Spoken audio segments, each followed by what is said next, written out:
నర్సరావుపేటలోని శ్రీలీల వెంకటేశ్వర స్వామివారి ఆలయంలో శరన్నవరాత్రి ఉత్సవాలు వైభవంగా నిర్వహిస్తున్నారు.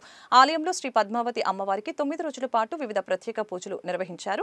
ప్రతిరోజు ఉదయం సాయంత్రం 2 పూటల మహిళలచే కుంకుమ పూజలు నిర్వహించామని, ఆఖరి రోజు శ్రవణ నక్షత్రం కావడంతో శ్రీలీల వెంకటేశ్వర స్వామివారికి పంచామృత స్థాపన, మండపారాధన, వివిధ ప్రత్యేక పూజలు నిర్వహించినట్లు తెలిపారు.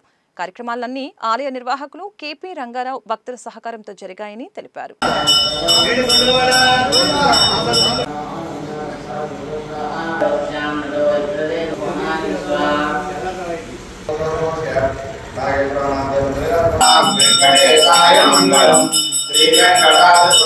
వరంపేటలో వేయించేసినటువంటి శ్రీ లీలా వెంకటేశ్వర దేవస్థానంలో దసరా నవరాత్రి 9 రోజులు శ్రీ పద్మావతి అమ్మవారికి అతి వైభవంగా ఉదయం సాయంత్రం 2 పూట్ల కుంకుమార్చన కార్యక్రమాలు జరిగాయి. ఆఖరిగా ఇవాల్టిన సెమీ పూజా కార్యక్రమం ఉదయం శ్రీ శ్రవణ నక్షత్రం కలిసి రావడంతో ఉదయాన్నే 5 గంటలకు పంచామృత స్నపన, మండపారాధన కార్యక్రమాలు, పుణ్యాహవచన కార్యక్రమం, అనంతరం సహస్రనామార్చన కార్యక్రమం జరిగినాయి.